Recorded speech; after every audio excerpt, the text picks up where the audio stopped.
మహర్షి తెలుగు కథలు. అనగా ఒక పెద్ద అడవి ఉంది. ఆ అడవిలో అందమైన జలపాతాలు, దట్టమైన చెట్లు, పచ్చిగ బయలుతో చూడముచ్చటగా ఉంది. ఒక మహర్షి ఆశ్రమం కూడా ఉంది. భక్తులారా, ఈరోజు మీకు ఒక మంచి కథ చెబుతాను. విని ఆనందించండి. అనగనగా ఒక ఊరు. ఆ ఊరిలో జనమంతా తమ తమ పనులు చేసుకుంటూ హాయిగా జీవిస్తున్నారు. ఆ గ్రామానికి సరిపడా వ్యవసాయ భూమి ఉండడం వల్ల జనం వ్యవసాయం చేసుకునే జీవనం సాగిస్తున్నారు. ఇంకా ఊరి పక్కనే పెద్ద అడవి ఉండడం వల్ల అడవిలోనే కట్టెలు కొట్టుకుని పండ్లు తెచ్చుకుని కొంతమంది అమ్ముకుంటూ కూడా జీవిస్తున్నారు. ఎవరికీ ఏ లోటు లేకుండా హాయిగా జీవిస్తున్నారు. అయితే ఉన్నట్టుండి ఆ ఊరికి ఒక పెద్ద ఉపద్రవం వచ్చి పడింది. ఆ సమస్య కూడా మానవుడు తీర్చలేని సమస్య కాబట్టి చాలా విపత్కర పరిస్థితి ఏర్పడుతుంది. ఇక ఆ సమస్య ఏంటంటే, ఒకరోజు తెల్లారేసరికి జనమంతా తమ తమ పనుల్లో నిమగ్నమైన వేళ ఒక పెద్ద భయంకరమైన రాక్షసుడు ఆ ఊరి మీద పడ్డాడు. జనాలు అతన్ని చూసి హడలిపోయారు. వాడు మనిషి కన్నా 10 పెద్దగా ఉన్నాడు. వాడి ఆకారం చూస్తే బలహీనమైన గుండె గలవారు గుండె ఆగి చచ్చిపోవడం ఖాయం. అలాంటివాడు ఆ ఊరి మీదకొచ్చాడు. వాడికి ఆహారంగా మనుషులే కావాలంట. వాడు మనుషుల్ని తింటాడంట. అతన్ని చూసి జనాలంతా భయపడిపోతున్నారు. వాళ్ళని చూసి రాక్షసుడు ఇలా అంటున్నాడు. వరేయ్, రండిరా! ఎక్కడికి పరిగెడుతున్నారు మీరు? ఎక్కడికి వెళ్ళినా నేను వదిలిపెట్టను. మిమ్మల్ని అందర్నీ తినేస్తా. నాకు మనిషి ఆహారం దొరక్క చాలా రోజులైంది. ఈరోజు ఎలాగైనా నేను మిమ్మల్ని తింటాను. ఈరోజు నేను కడుపు నిండా తృప్తిగా తింటాను. అసలే నాకు లోపల ఆకలితో కరకర మండిపోతుంది. ఆహా, నా అదృష్టం! నాకు తినడానికి ఎంతమంది దొరికారో. ఇక వీళ్ళని కొంతమందిని మింగి తింటాను, కొంతమందిని కాల్చుకుని తింటాను, మరి కొంతమందిని ఉడకబెట్టుకొని తింటాను. వాడు అలా అనగానే అక్కడ ఉన్న వారంతా గజగజ వణికిపోతున్నారు. వద్దు, మమ్మల్ని ఏమి చేయకు, నీకు ఏం కావాలన్నా ఇస్తాము, వేరే జంతువుల్ని కోరుకో ఇస్తాం, కాని మమ్మల్ని ఏమీ చెయ్యకు అన్నారు. నాకు ఏమీ వద్దు, మీరే కావాలి అని వాడు గద్దించాడు. దానికి జనమంతా ఎన్నో విధాలుగా బతిమలాడుతున్నా వాడు ఎవ్వరి మాట వినడం లేదు. వాడి లక్ష్యం ఇక మనుషుల్ని చంపి తినడమే. కాబట్టి జనమంతా బ్రతుకు మీద ఆశ వదులుకున్నారు. ఇక ఏం చేయాలో వాళ్ళకు అర్థం కావట్లేదు. గత్యంతరం లేక ఇక వాడికి అందరం ఆహారం కావాల్సిందేనా, లేక వేరే ఇంకేదైనా మార్గముందా అని ఆలోచిస్తున్నారు. వాడేమో ఇంకా ఏ అవకాశం ఇచ్చేలా కనిపించడం లేదు అనుకుని అన్ని ప్రయత్నాలు చేస్తున్నారు. తమలో తాము ఇలా మాట్లాడుకుంటున్నారు. ఏం చేద్దాం చెప్పండి, ఏదైనా ఉపాయం ఆలోచించండి. బలంతో వీడిని మనం ఎదుర్కోలేము. కాబట్టి ఏదైనా ఉపాయం ఉంటే గండం నుంచి గట్టెక్కిచ్చే అవకాశం ఉంది. ఇంతమంది ఉన్నాం, అందరూ బుర్రకు పని చెప్పండి. అవునవును, మనం అంతా ఆలోచించాలి. ఇంట్లో నుంచి మనిషికి ఒక గొడ్డలి తీసుకొచ్చి వీడిని దొరికిన చోటల్లా నరుకుదామా అని ఒకరంటుంటే ఇంకొకరు కాదు, తాళ్లతోనే కట్టేసి బంధించుదాం అని ఇంకొందరు అంటున్నారు. ఇంకొకరు రాళ్లతో కొట్టి చంపేద్దామని. ఇలా ఎవరికి తోచిన విధంగా వాళ్ళు మాట్లాడుతున్నారు. అప్పుడు ఒకతను ఇలా అన్నాడు. అరే, చెప్తుంటే అర్థం కావట్లేదా? వాడిని మనం బలంతో గెలవలేము, బుద్ధితో గెలవాలి. ఈ గండం నుంచి గట్టెక్కడానికి ఏదో చెయ్యాలి. ఇంతలో ఆ రాక్షసుడు చేతితో బండ తీసి వాళ్ల మధ్యలో వేశాడు. వాడి పిడికిలిలోని రాయి కింద పడేసరికి వీళ్లకన్నా పెద్దగా ఎత్తుగా ఉంది. ఇప్పుడైతే మనందర్నీ తినేస్తా అంటున్నాడు. కాని మనం సమయం అడుగుదాం. రోజుకొక ఇంటి చొప్పున వీడికి ఆహారంగా వస్తామని. ఒకవేళ వాడు ఒప్పుకుంటే మంచిదేగా. ఇప్పటికిప్పుడు దీన్నుంచి బయటపడచ్చు, ఏమంటారు అని అంటాడు రామయ్య. సరే, అలాగే చేద్దామన్నారు అందరూ. ఏందిరా, మీలో మీరే మాట్లాడుకుంటున్నారు? నాతో మాట్లాడండి. మేమందరం ఒక నిర్ణయానికి వచ్చాం. దానికి నువ్వు ఒప్పుకుంటే మంచిది. చెప్పండి, ఏం నిర్ణయించారు? ఇప్పుడు నువ్వు మమ్మల్ని అందరినీ తినేస్తే రేపటి నుంచి నీకు మళ్ళీ ఆహారం దొరకదు. అదే రోజుకొకరి చొప్పున తిన్నావనుకో, నీకు రోజు ఆహారం దొరుకుతుంది. అలాగే నీకు ఎప్పుడు కావాలంటే అప్పుడు మేము నీకు ఆ విధంగా రావడానికి సిద్ధంగా ఉన్నాము అన్నాడు రామయ్య. దానికి రాక్షసుడు తనలో తానే ఇలా అనుకున్నాడు. వీళ్ళ మాటలు నమ్మచ్చా? అసలే మానవులు మాట మీద నిలవరు, కుట్టు కుతంత్రాలు చేస్తుంటారు. అది కాకుండా ఇలా చెప్పి తప్పించుకోవడానికి ఇంకా ఏమైనా కుట్ర పన్నుతున్నారా? ఏదైనా చేస్తే వీళ్ళని ఉంచుతానా? అందరినీ ఒక్క ఘాటున గుటుక్కుమని మింగేస్తా. సరే, రోజుకొకరు చొప్పున వస్తే నాకు మంచిదే కదా. రోజూ తిన్నంత తిండి దొరుకుతుంది. ఒప్పుకుంటే మంచిదేగా అని తన మనసులో అనుకున్నాడు. ఇంకా ఆ రాక్షసుడు జనాల వంక చూస్తూ ఇలా అన్నాడు. సరే, నీ ఇష్టం.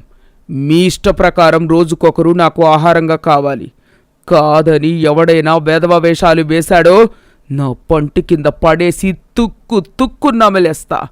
అట్టాగే ఎవడైనా ఈ రోజు నుంచి ఊరు దాటి ఎవడైనా బయటికి వెళ్ళాడో వాణ్ణి ఆనవాళ్లు లేకుండా చేస్తా. ఈ ఊరికి చుట్టుపక్కల నా రాక్షసులుంటారు. వాళ్ళు మీకు కనిపించకుండా ఉంటారు. ఇక మీలో ఒక్కడు కూడా తప్పించుకోలేడు. నాకు ఆకలేసినప్పుడల్లా నేను ఈ ఊరి మీదకు వస్తాను. అప్పుడు నా కోసం ఎవడో ఒకడు నాతో రావాలి. సరేనా? దానికి అందరూ వేరే గత్యంతరం లేక సరే అని ఒప్పుకున్నారు. ఇప్పుడు పరిస్థితి ఎలా ఉందంటే, ఇప్పుడున్న ఒక పెద్ద గండం రేపటి నుండి దినదిన గండంగా మారబోతున్నది. అంతే. ఇంతలో ఆ రాక్షసుడు వాళ్లతో ఇలా అన్నాడు. సరే, మరి ఇప్పుడు నాకు ఆహారంగా ఎవరు వస్తారు అన్నాడు. ఇప్పుడు మళ్ళీ పెద్ద సమస్య వచ్చి పడింది. పోయి చావుకు ఎదురెవరు వెళ్తారు మరి?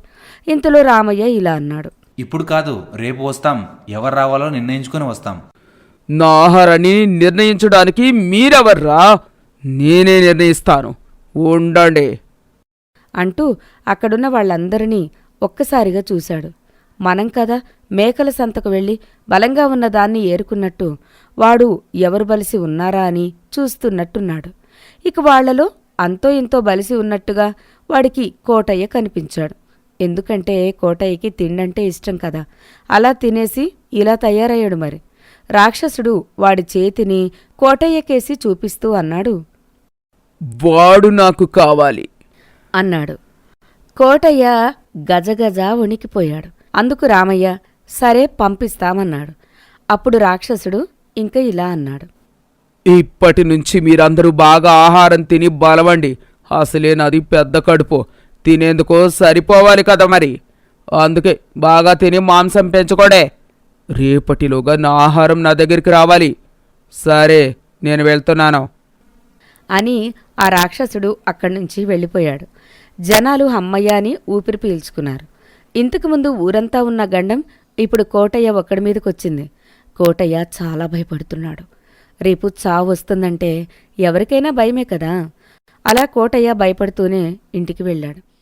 కొద్దిసేపటికి రామయ్యతో పాటు అందరూ కోటయ్య ఇంటికి చేరుకున్నారు.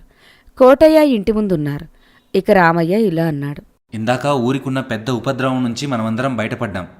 ఇంకా ఇప్పుడు కోటయ్యను ఆ గండం నుంచి గట్టెక్కించడానికి మనం ఆలోచించాలి. ఈరోజు కోటయ్యకు వచ్చిన సమస్య రేపు మనలో ప్రతి ఒక్కరికి వస్తుంది. కాబట్టి కోటయ్య సమస్యని మన సమస్యగా అనుకుని దాని నుంచి కోటయ్యను కాపాడడానికి మనమందరం ఒకటవ్వాలి. అందుకు అందరూ సరే అన్నారు. కోటయ్యకు చాలా భయంగా ఉంది. చూశారా, ఇంతకు ముందు ఊరంతా ఉన్న సమస్య అంతా వచ్చి నా నెత్తి మీద పడింది. ఇక నాకు జీవితం మీద ఆశ లేదు. నేను రేపు ఆ రాక్షసుని కడుపులోకి వెళ్ళిపోబోతున్నాను అని బాధపడతాడు. భారతంలో బకాసురులాగా మనందరికీ ఈ బకాసురుడు దాపురించాడు. ఇక మనం భయపడకూడదు. ఆ రోజు భీముడు బకాసురుని చంపినట్టు ఈ బకాసురుని చంపడానికి మనం మరో భీముణ్ణి వెతకాలి. అంతటి బలవంతుడు ఈ భూమి మీద ఎవరున్నారు? కోటయ్య గారు, ఈరోజు ఈ సమస్య మీది. రేపు మాలో ఎవరో ఒకరికి ఖచ్చితంగా అవుతుంది. మీరేం భయపడకండి, ధైర్యంగా ఉండండి. కోటయ్య గారు అప్పలమ్మ అస్తమానం ఆ ఇంట్లో ఏదో ఒకటి వంట చేసుకుని తింటూ అన్యోన్యంగా కాలం గడిపేవారు. ఇప్పుడు రేపటి నుండి అప్పలమ్మ ఒంటరిగా అయిపోతుంది. ఇక అక్కడ గుమ్మంలో నిలబడే అప్పలమ్మ ఏడుస్తోంది. రామయ్య కోటయ్యతో ఇలా అంటున్నాడు. కోటయ్య గారు, మీకేం కాదు, దిగాలు చెందకండి. నా దగ్గర ఒక ఉపాయం ఉంది. ఈ సమస్య నుంచి కాపాడడానికి మానవునికి సాధ్యం కాదు. మన శక్తి సరిపోదు. ఏదో అతీత శక్తి ఒకటి కావాలి. అది నాకు తెలుసు. ఇక మనల్ని కాపాడడానికి దేవుడు లాంటి ఆ స్వామీజీ ఉన్నాడుగా, ఆయనే మనల్ని రక్షిస్తాడు. నేను చెప్తున్నాను కదా, నా మాట నమ్మండి. ఇంతకుముందు నాకు ఒక సమస్య వచ్చినప్పుడు ఆ స్వామీజీ కాపాడాడు. నేను నా కుటుంబం రక్షింపబడ్డాము. మిమ్మల్ని కూడా స్వామీజీ తప్పకుండా రక్షిస్తాడు. సరే, ఇప్పుడే మీరు వెళ్ళి ఆ స్వామీజీని వేడుకోండి. ఆయనే మిమ్మల్ని రక్షిస్తాడు అన్నాడు రామయ్య. అప్పుడు వెంటనే కోటయ్యకు ఆశ పుట్టింది. అవును, మన ఊరికి ఏ సమస్య వచ్చినా ఆ స్వామీజీ కదా దిక్కు. నేనిప్పుడే వెళ్ళి స్వామీజీని వేడుకుంటున్నాను అని అన్నాడు. కోటయ్య సరే మీరిప్పుడే వెళ్ళండి అన్నారు. ఇక కోటయ్య ఊరు నుండి బయలుదేరి ఆశ్రమం వైపు వెళ్తున్నాడు. కొద్దిసేపటికి ఆశ్రమం చేరుకుని స్వామి ముందు నిలబడ్డాడు. ధ్యానంలో ఉన్న స్వామీజీ మెల్లిగా కళ్ళు తెరిచే కోటయ్య వైపు చూశాడు. కోటయ్య వెక్కి వెక్కి ఏడుస్తున్నాడు. ఎందుకు నాయనా ఏడుస్తున్నావు? కోటయ్య సమాధానం చెప్పకుండా ఇంకా ఏడుస్తూనే ఉన్నాడు. అప్పుడు స్వామీజీ మరలా ఇలా అన్నాడు. ముందు నీ సమస్య ఏంటో చెప్పు నాయనా. నువ్వు ఏమీ చెప్పకుండా ఏడుస్తుంటే నాకెలా తెలుస్తుంది? ముందు మాట్లాడు. స్వామీజీ ఏమని చెప్పను నా బాధ. ఆ సమస్య నా చావుకొచ్చింది. ఊరికి పట్టిన సమస్య అంతా ముందు నా మెడకు చుట్టుకుంది. అసలు విషయం ఏంటో చెప్పు కోటయ్య. చెప్తాను స్వామి. ఎక్కడి నుంచి వచ్చాడో కానీ మా ఊరికి ఈరోజు పొద్దున ఒక భయంకరమైన రాక్షసుడు వచ్చాడు. వాడు మనిషికి 10 పెద్దగా, చూడడానికి పరమ భయంకరంగా ఉన్నాడు. రావడంతోనే వాడు ఊర్లో ఉన్న అందరినీ తింటానని పట్టుబట్టాడు. కానీ ఏదో వాడిని బ్రతిమాలి రోజుకొక ఇంటి నుండి వంతుల వారీగా వస్తామని ఒప్పందం చేసుకున్నాం. ఈ ఒప్పందంలో భాగంగా ముందుగా వాడు నన్నే కోరుకున్నాడు. రేపే నేను వాడికి ఆహారంగా వెళ్ళవలసి ఉంది. స్వామి, ఇలా ఏం చేయాలో అర్థం కావడం లేదు. ముళ్ళును ముళ్ళుతోనే తీయాలి. అందుకు పరిష్కారం నా దగ్గర ఉంది. నువ్వేమీ భయపడకు అన్నాడు. అది వినగానే కోటయ్యకు ప్రాణం లేచి వచ్చినట్టయింది. అదే స్వామి, ఆ నమ్మకంతోనే మీ దగ్గరికి వచ్చాను. నాకు ఇక మీరే దిక్కు. నీకు ఒక మంత్రం ఉపదేశిస్తాను. ఆ మంత్రం చదవగానే ఒక పెద్ద బ్రహ్మరాక్షసి ప్రత్యక్షమవుతుంది. నీకు ఏది కావాలన్నా చేస్తుంది. కాకపోతే ఆ రాక్షసికి ఎప్పుడూ ఏదో ఒక పని చెప్తూ ఉండాలి. మంత్ర ప్రభావంతో పుట్టిన ఆ బ్రహ్మరాక్షసి ఆ రాక్షసునితో పోరాడే నిన్ను కాపాడుతుంది. స్వామీజీ అలా అనగానే కోటయ్య ముఖం వెలిగిపోయింది. అవునా స్వామి? అయితే ఆ మంత్రం నాకు ఉపదేశించండి. వెంటనే స్వామీజీ అతనికి ఒక మంత్రం ఉపదేశించాడు. ఇక కోటయ్య పట్టరాని సంతోషంతో వెంటనే ఆ ఆశ్రమం నుండి బయటకొచ్చాడు. వెంటనే దాన్ని పరీక్షించాలని కుతూహలం కలిగింది. ఇక ఆ మంత్రాన్ని చదివాడు. వెంటనే అతని ఎదుట ఒక బ్రహ్మరాక్షసి ప్రత్యక్షమైంది. దాన్ని చూస్తే చాలా భయం వేసింది. కాని దాన్ని చూసి భయపడవద్దు అని స్వామీజీ చెప్పింది గుర్తుకొచ్చింది. బ్రహ్మరాక్షసి కోటయ్యతో ఇలా అంది. చెప్పో, నన్నెందుకు పిలిచావు? పని చెప్తా, చేస్తావా? చేస్తాను, చెప్పో. నన్ను తినడానికి ఒక భయంకరమైన రాక్షసుడు కోరుచున్నాడు. వాడితో యుద్ధం చేసి నన్ను కాపాడాలి. సరే, కాపాడుతాను. నువ్వేం భయపడనక్కర్లేదు. అయితే సరే, ఇప్పుడు నన్ను మా ఇంటికి తీసుకెళ్ళు అన్నాడు కోటయ్య. సరే అని అతనిని క్షణంలో వాళ్ళ ఇంటి ముందుకు తీసుకెళ్ళింది. ఆశ్చర్యపోయాడు. నిజంగా ఇది అద్భుతం అనుకున్నాడు. వెంటనే అంది రాక్షసి, పని చెప్పో, పని చెప్పో. రాత్రంతా ఈ ఇంటి చుట్టూ తిరుగుతూ ఉండు, నాకు రక్షణగా ఉంటుంది. సరే, కాపాడుతాను అని అనగానే ఇక కోటయ్య ఇంటిలోకి వెళ్ళిపోయాడు. అమ్మయ్య, ఒక పెద్ద గండం తప్పింది. ఈ స్వామీజీ దయవల్ల ఆ బ్రహ్మరాక్షసి మహిమలు, దాని శక్తి చూశాక కోటయ్యకు దానిపైన ఎంతో నమ్మకం కలిగింది. ఆ రోజు రాత్రి కోటయ్య హాయిగా నిద్రపోయాడు. మర్నాడు తెల్లవారింది. కోటయ్య రాక్షసుని దగ్గరికి వెళ్ళడానికి సిద్ధమయ్యాడు. రాక్షసి కూడా తెల్లారేసరికి అంతర్ధానమైపోయింది. మళ్లీ మంత్రం పఠిస్తేనే ప్రత్యక్షమవుతుంది. కోటయ్య అడవిలోని రాక్షసుని దగ్గరికి వెళ్ళడానికి సిద్ధమయ్యాడు. ఊరి జనమంతా కోటయ్యకు ధైర్యం చెప్పారు. అందరూ కలిసి అడవిలోని రాక్షసుడి దగ్గరికి సాగనంపారు. బ్రహ్మరాక్షసి అండ చూసుకుని ధైర్యంగా ఇంటి నుండి బయలుదేరాడు కోటయ్య. అడవిలోకి ప్రవేశించాడు కోటయ్య. అడవిలో కొంచెం దూరం ప్రయాణించాడు. ఆ రాక్షసుడు చెప్పిన చోటుకి వెళ్ళాడు. అక్కడికి వెళ్ళగానే రాక్షసునితో పాటు ఇంకో 2 పిల్ల రాక్షసులు కూడా వచ్చారు. నరమాంసం వాసన వస్తోంది. ఎక్కడ ఉన్నారు అనుకుంటూ కోటయ్య పైకి వస్తున్నారు. వాళ్ళని చూడగానే కోటయ్యకి చాలా భయమేసింది. ముందుగా వారితో ఆ రాక్షసుడు ఇలా అన్నాడు. పిల్లలు, మీకోసం ఏం తెప్పించానో చూడు. ఇదిగో నరమాంసం. ఇక వీడితో మీ ఆకలి తీర్చుకోండి. కోటయ్యని చూడగానే ఆ 2 పిల్ల రాక్షసులు, నానా వీడిని నేనే మొత్తం తినేస్తాను, వీడు నాకే కావాలి అంటే వీడు నాకే కావాలి అని వాళ్ళు వాదించుకుంటున్నారు. నాకు చాలా ఆకలిగా ఉంది, వీడికి ఇంకొకరిని తెప్పించు అంటూ వాడు కోటయ్యను తన వైపు లాక్కుంటున్నారు. లేదు, అది మనం ముగ్గురం కలిసి తిందామని అన్నాడు రాక్షసుడు. వీడు ముగ్గురికి ఏం సరిపోతాడు, అని అన్నారు ఇద్దరు. అందుకు ఆ రాక్షసుడు, సరిపెట్టుకుందాం, ఆ తర్వాత మనకు పక్కనే ఉన్న ఊర్లో నుంచి ఇంకా కొంతమందిని తెచ్చుకుందామన్నాడు. ఒకడు కోటయ్యను లేపి, నేను వీడిని మంటపై కాల్చుకొని తింటా, చాలా రుచిగా కూడా ఉంటుంది అన్నాడు. అలా కాదు, నేను వీడిని ఉడకబెట్టుకుని తినేస్తాను, ఇంకా రుచిగా ఉంటుంది అని గొడవ పడుతున్నారు. కోటయ్యను వాడి చేతిలోకి లాక్కుంటూ అన్నాడు, నేను వీణ్ణి కాల్చుకొని తింటా. నేను వీణ్ణి ఉడకబెట్టుకొని తింటా, ఇవ్వు. అనుకుంటూ కోటయ్యను అటూ ఇటూ లాక్కుంటున్నారు. కోటయ్యకేమో ప్రాణం పోయినంత పనవుతుంది. ఇంతలో పెద్ద రాక్షసుడు కలగజేసుకొని, ఆగండి, మీలో మీరే నాకంటే నాకు అని పోట్లాడుకుంటున్నారు, ఇలా పోట్లాడుకోకూడదు, పంచుకొని తినండి అన్నాడు. ఇంకా కోటయ్యకు భయం వేసి, నేనింకా ఆలస్యం చేస్తే నన్ను వీళ్ళు ఏ క్షణమైనా చంపుకు తింటారని స్వామి చెప్పిన మంత్రం చదివాడు. వెంటనే బ్రహ్మరాక్షసి ప్రత్యక్షమైంది. దాన్ని చూసి ఆ రాక్షసులు ఆశ్చర్యపోయారు. బ్రహ్మరాక్షసి కోటయ్యతో ఇలా అంది, చెప్పో, పని చెప్పో, పని చెప్పో. ఈ రాక్షసునితో యుద్ధం చేసి నన్ను కాపాడు అన్నాడు. అందుకు అది సరే అంది. అక్కడి నుండి కోటయ్య దూరం వెళ్ళాడు. రాక్షసుడు బ్రహ్మరాక్షసితో ఇలా అన్నాడు, ఎవరు నువ్వు? ఇక్కడికెందుకు వచ్చావు? ఒరేయ్, నేను కోటయ్యను కాపాడడానికి వచ్చిన దానను. మర్యాదగా ఇక్కడి నుంచి వెళ్ళిపోండి, లేదంటే మిమ్మల్ని చంపేస్తాను. నేను నిన్ను ఒక్క దెబ్బతో చంపేస్తాను. నన్ను నువ్వు చంపలేవురా. నా గురించి నీకు తెలీదు, ఇప్పుడు తెలుస్తుంది చూడు. ఒక విశాలమైన మైదానంలో యుద్ధం చేయడానికి సిద్ధమయ్యారు. అంటూ బ్రహ్మరాక్షసి పైకి ఒక రాయిని విసిరాడు. వెంటనే రాక్షసి ఒక పెద్ద ఆయుధాన్ని తీసుకొని ఆ రాయిని గాల్లో మధ్యలోనే ముక్కలు చేసింది. ఆ పిల్ల రాక్షసులు కోటయ్యను అక్కడి నుంచి తీసుకెళ్లారు. వీడితో యుద్ధం చేస్తూనే బ్రహ్మరాక్షసి అది చూసింది. కోటయ్యను పైన ఒక కట్టెకు కట్టేసి కింద మంట పెట్టాడు రాక్షసుడు. ఇంకో రాక్షసుడు ఒక పెద్ద బాణ కింద మంట పెట్టి కోటయ్యను అందులో వేయాలని చూస్తున్నాడు. ఇదంతా చూస్తే చాలా భయం వేస్తుంది కోటయ్యకు. బ్రహ్మరాక్షసి యుద్ధం చేస్తుంది, ఇప్పుడు నన్ను కాపాడుతుందా లేదా అని ఆందోళన చెందుతున్నాడు. ఒరే, నాకు చాలా ఆకలిగా ఉంది. నరమాంసం ఎన్ని రోజులైందో, నాలుక చప్పబడిపోయింది. ఎప్పుడెప్పుడు తిందామా అని ఆతృతగా ఉంది. నేను ఈ బాణల్లో వేసి ఉడికించుకొని తింటా.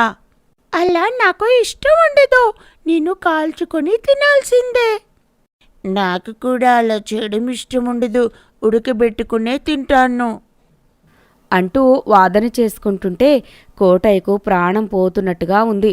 ఎలా తిందామా అని వినోదంగా తమాషాలాడుతూ ఉంటే కోటయ్యకు ప్రాణం పిండేసేలా ఉంది. ఇక అక్కడ బ్రహ్మరాక్షసి, ఆ రాక్షసుడు ఒకరి మీద ఒకరు యుద్ధం చేస్తూనే ఉన్నారు. బ్రహ్మరాక్షసిని రాక్షసుడు ఎన్ని విధాలుగా ప్రయత్నించి కొట్టినా బ్రహ్మరాక్షసికి ఏమీ కావడం లేదు. ఇంక వానికి సహనం నశించింది. వాడి దగ్గర ఉన్న బండరాయిలను బ్రహ్మరాక్షసి మీదకి విసురుతూనే ఉన్నాడు. అవి దొర్లుతూ బ్రహ్మరాక్షసి వైపు వస్తున్నాయి. వస్తూ వస్తూ ఆ రాళ్లు విచిత్రంగా మారిపోయాయి. ఒక్క రాయి ఒక్క రాక్షసునిగా మారిపోయాయి. బ్రహ్మరాక్షసి ఆశ్చర్యపోయింది. ఆ రాక్షసుడు మళ్లీ రాయిగుండుగా మారి బ్రహ్మరాక్షసి వైపు వేగంగా వస్తున్నాయి. ఇంతలో బ్రహ్మరాక్షసి అవి ఎన్ని రాయిబండలు ఉన్నాయో అన్ని రాక్షసులుగా మారి చేతిలో ఒక పెద్ద సుత్తితో కొట్టడానికి రెడీగా ఉంది. ఒక్కో రాయిని ఒక్కో బ్రహ్మరాక్షసి సుత్తితో కొడితే అది నేరుగా వెళ్లి వేగంగా రాక్షసుడి ముఖానికి తాకుతున్నాయి. రాయి దెబ్బలకు వాడు తట్టుకోలేక కింద పడిపోయాడు. ఇక వాడు ఇప్పుడిప్పుడే లేవలేడు అనుకుని బ్రహ్మరాక్షసి నేరుగా కోటయ్య ఉన్న చోటుకు వెళ్ళిపోయింది. బ్రహ్మరాక్షసి రాగానే కోటయ్యకు ప్రాణం లేచి వచ్చినట్లయింది. బ్రహ్మరాక్షసి వచ్చి ఆ పిల్ల రాక్షసులను చెవులు మెలిపెడుతూ ఇలా అంది, మిమ్మల్ని చంపేసి ఇద్దరిని నేను తినేస్తాను.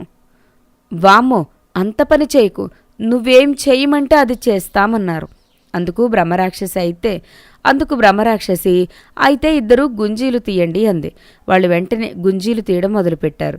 ఇక బ్రహ్మరాక్షసి కోటయ్యని విడిపించుకొని అక్కడి నుండి వెళ్ళిపోయింది.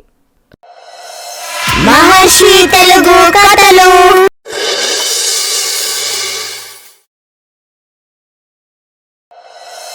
మహర్షి తెలుగు కథలు. భక్తులారా, ఈరోజు మీకు ఒక మంచి కథ చెబుతాను, విని ఆనందించండి. ఒకనాటి సాయంత్రం వేళ కోటయ్య ఇంటి ముందు కూర్చొని ఆలోచిస్తున్నాడు. తిండి అంటే అమితంగా ఇష్టపడే కోటయ్య బుర్రలో ఇంకేం ఆలోచనలుంటాయి? తిండి గురించే ఆలోచనలుంటాయి. ఇప్పుడు అతను దాని గురించే ఆలోచిస్తున్నాడు. రోజూ ఇంట్లో తిని తిని విసుగొస్తుంది. ఎక్కడికైనా బయటకు వెళ్ళి వంట చేసుకుని తింటే మంచిది కదా. అలా ఊరి బయట పచ్చని ప్రకృతి మధ్య వంట చేసుకుని తింటే అదో గొప్ప మధురానుభూతి అనుకున్నాడు. ఒంటరిగా బయటకు వెళ్ళి వంట చేసుకోవాలంటే ఒక్కడి వల్ల కాదు. కాబట్టి ఎవరైనా తోడు ఉంటే బావుంటుంది అనుకున్నాడు. ఇంతలో అక్కడికి సోమయ్య వస్తున్నాడు. సోమయ్యను చూసి కోటయ్య ఆహా అనుకోగానే ఒకడు దొరికాడు. సోమయ్యను తీసుకుని వెళ్తే మంచిది అనుకున్నాడు. ఏం సోమయ్య, ఏంటి సంగతులు? రేపు ఏదైనా పని ఉందా నీకు? అబ్బే, ఏం పని లేదండి. అయితే మనం రేపు ఊరవతలకి వెళ్ళి వంట చేసుకుని తిందామా? వెళ్దామంటే వెళ్దాం, పదండి. నాకు కూడా బయటకు వెళ్ళి తినాలని ఉంది. అయితే రేపు పొద్దున్నే ఇంటికి వచ్చేయి, వంట సామాను తీసుకుని వెళ్దాము. సరే, అలాగే కోటయ్య గారు అన్నాడు. సోమయ్య మర్నాడు తెల్లవారుజామున ఇద్దరూ వంట పాత్రలు, బియ్యం, కోడి మాంసం తీసుకుని వెళ్తున్నారు. ఊర్లో నుంచి వెళ్తుంటే కొంతమంది ఎదురయ్యారు. కోటయ్య సోమయ్యను చూసి ఇలా అన్నారు. ఏంటి కోటయ్య గారు, ఎక్కడికి వెళ్తున్నారు? రోజు ఇంట్లో తిని తిని విసుగొస్తుంది.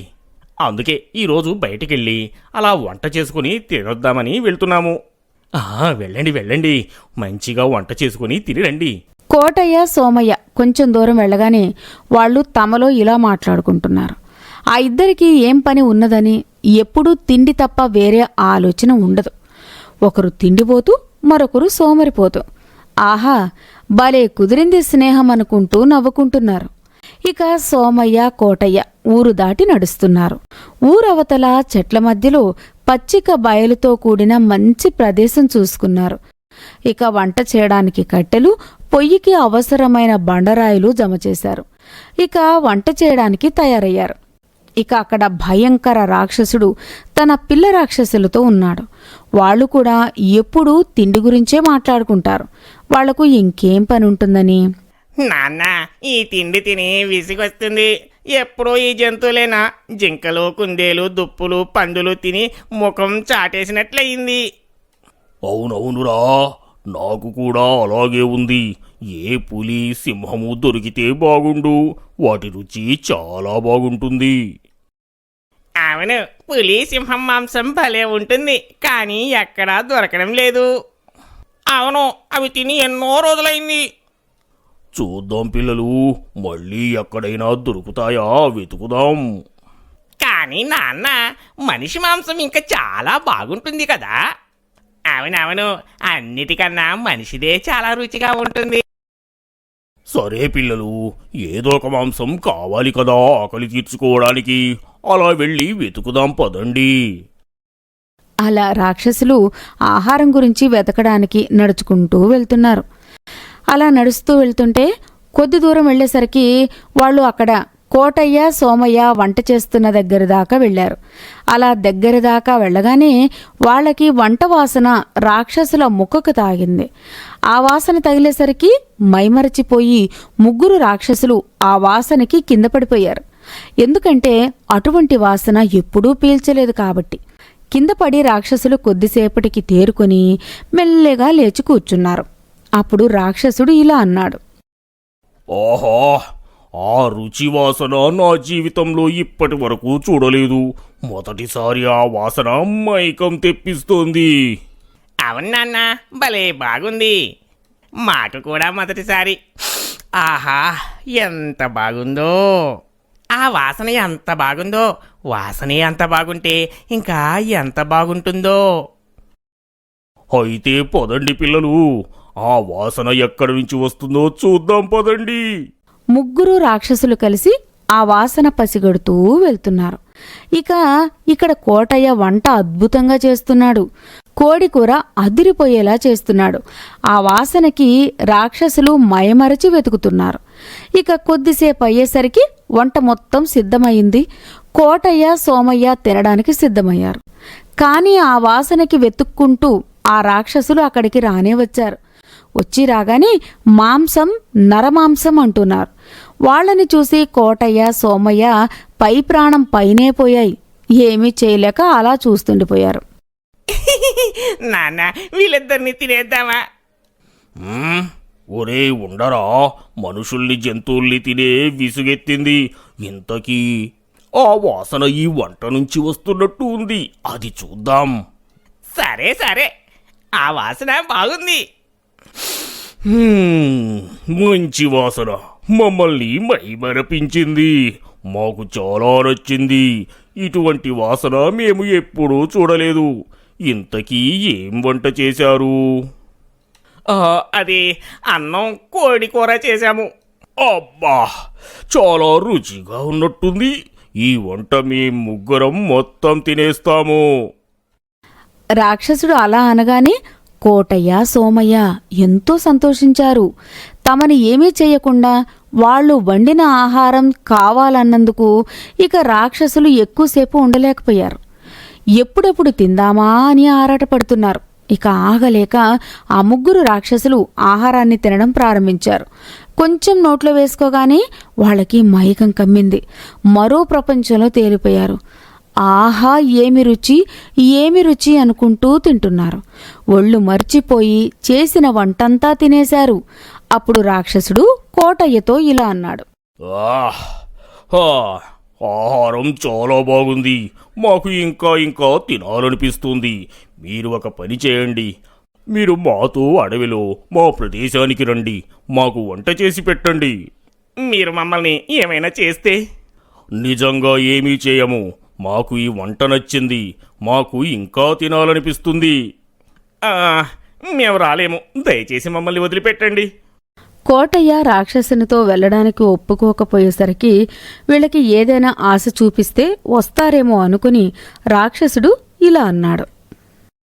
మాతో వచ్చి వంట చేసి ఇస్తే మీకు మంచి బంగారు హారములు ఇచ్చి పంపుతాము.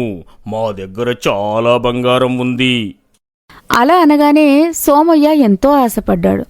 వెంటనే కోటయ్యతో ఇలా అన్నాడు. కోటయ్య గారు బంగారు ఆభరణాలు ఇస్తాడట. ఒప్పుకోండి, వెళ్దాం పదండి. వీళ్ళతో అసలే నాకు పని చేత కాదు. మీకేమో తిండి ఉంది. ఇద్దరం ఆ బంగారంతో సుఖపడవచ్చు. ఇంకేం ఆలోచించకండి. అది నిజమే, కానీ మనల్ని ఏమైనా చేస్తే ఎలా అని ఆలోచిస్తున్నా. వాళ్ళకి మనకన్నా వంట బాగా నచ్చినట్టుంది. వాళ్ళకి వంట చేసి పెడితే చాలు. అంతేనంటావా? అయితే పద వెళ్దాం. ఏం మాట్లాడుకుంటున్నారు? సరే, మేము వస్తాం పదండి. కోటయ్య అలా అనగానే రాక్షసుడు చాలా ఆనందించారు. ఇక అందరూ కలిసి రాక్షసులు ఉండే ప్రదేశానికి వెళ్తున్నారు. అలా నడుస్తూ వెళ్ళి వాళ్ళు ఉండే స్థలానికి చేరుకున్నారు. ఇక రాక్షసుడు కోటయ్యతో ఇలా అన్నాడు. ఇదే మా ప్రదేశం. మీరేం భయపడకండి. మాకు వంట చేసి పెడితే చాలు. అలాగే చేసి పెడతాం, కానీ వంటకు కావలసిన సామాగ్రి లేదు కదా. సామాను తిప్పిద్దాము. ఏముంది? ఏమి కావాలో చెప్పండి. మా బుడబొంగలు తెచ్చి పెడతారు. ఒరే బుడబొంగలు, ఎక్కడున్నారు? అందరూ ఇక్కడికి రండి. అలా అనగానే బండరాయి లాంటి ఆ బుడబుంగలు దొర్లుతూ వచ్చి వాళ్ల ముందు నిలబడ్డారు. వాళ్ళని చూసి సోమయ్య, కోటయ్య ఆశ్చర్యపోయారు. బొంగలు, మీరు ఒక పని చెయ్యాలి. ఈ నరులు చెప్తారు. ఊర్లోకి వెళ్ళి వంటలకు కావలసిన సామాను తీసుకురావాలి. అలాగే తీసుకొస్తామని చెప్పండి. ఊర్లో దుకాణానికి వెళ్ళి బస్తా బియ్యం, నూనె, మసాలా దినుసులు, అలాగే కోడి కూర తీసుకురండి. అలాగే తీసుకొస్తాం అని అక్కడి నుంచి వెళ్ళిపోయారు. ఆ బుడగ బుంగలు నేలపై దొర్లుతూ చాలా వేగంగా వెళ్తున్నాయి. అలా వెళ్ళి ఊర్లోకి ప్రవేశించాయి. వాటిని చూసి జనాలు ఆశ్చర్యపోయారు. అవి సరాసరి దుకాణం దగ్గరికి వెళ్ళాయి. వాటిని చూసి దుకాణం యజమాని ఆశ్చర్యపోయాడు. అవి దుకాణం లోపలికి వెళ్లి సామానంతా సర్దుతున్నాయి. యజమాని కంగారు పడుతూ, ఎవరు వీరంతా, ఏం చేస్తున్నారో, సామాను ముట్టుకోకండి అన్నాడు. అలా అనగానే ఒక బుడబుంగ దిక్కున యజమాని మీదకు దూకి కత్తితో ఆయన కంఠాన్ని పొడిచింది. భయంతో యజమాని, ఓ నన్నేం చెయ్యకు, కావాలంటే మీకు కావలసిన సామానంతా తీసుకెళ్ళండి అన్నాడు. ఇంకా అవి వెంటనే తమకు కావలసిన సామాన్లు తీసుకుని అక్కడి నుంచి బయలుదేరాయి. దుకాణం యజమాని చేసేదేమీ లేక ప్రేక్షకుల్లా నిర్ఘాంతపోయి చూస్తున్నాడు. అవి అలా దొర్లుకుంటూ దొర్లుకుంటూ వెళ్తున్నాయి. కొన్ని వెళ్ళి కోడి కూర కూడా తీసుకునొచ్చాయి. వేగంగా వెళ్తూ కొద్దిసేపటికి రాక్షసుని ప్రదేశానికి చేరుకున్నాయి. కోటయ్య సోమయ్య వంటకం మొదలుపెట్టారు. వాళ్ళు వంట చేస్తుంటే వస్తున్న మంచి వాసన చూసి పిల్ల రాక్షసులు ఆనందంగా నృత్యం చేశారు. ఆ వాసనని పీల్చుతూ రాక్షసుడు కూడా ఆస్వాదిస్తున్నాడు. పిల్ల రాక్షసులతో పాటు ఆ బుడబుంగలు కూడా నృత్యం చేస్తున్నాయి. అలా కొద్దిసేపటికి వంట చేయడం పూర్తయింది. కోటయ్య కష్టపడి అద్భుతమైన వంటకాన్ని సిద్ధం చేశాడు. అతనికి సోమయ్య తగిన సహాయం అందించాడు. వంటయ్యాక రాక్షసునితో కోటయ్య ఇలా అన్నాడు. వంట చేయడం పూర్తయింది, ఇక మీరు తినవచ్చు. అయిందా? అయితే మేము తింటాము, మీరు వాళ్ళ పక్కన నిలబడండి అన్నాడు. ఇక రాక్షసులు తినడం ప్రారంభించారు. ఆవురావురమంటూ తింటున్నారు. తింటూ తింటూ పిల్ల రాక్షసుడు ఇలా అంటున్నాడు. నాన్న, కోడి కూరే ఇంత రుచిగా ఉంటే ఇంకా మనిషి కూర ఇంకెంత బాగుంటుందో. నాన్న, వీళ్ళిద్దరిలో ఒకరిని కూర చేసుకుని తిందామా? వద్దు వద్దు, ఇలా అయితే మనకు వంట ఎవరు చేస్తారు? మొదటిసారి వీళ్ళు మనకు మంచి వంట రుచి చూపించారు. అప్పుడప్పుడు ఇక్కడికి వచ్చి మనకు వంట చేసి పెడతారు. ఇప్పుడు ఇక వీళ్లకు బంగారు ఆభరణాలు ఇచ్చి పంపుదాం అన్నాడు. వాళ్ళు వండిందంతా మొత్తం ఊడ్చుకొని తిన్నారు. ఇక రాక్షసులు సోమయ్యకు కోటయ్యకు చెరో బంగారు హారం ఇచ్చారు. ఇద్దరూ చాలా సంబరపడుతూ ఆ హారం తీసుకుని అక్కడి నుంచి ఇంటికి బయలుదేరారు.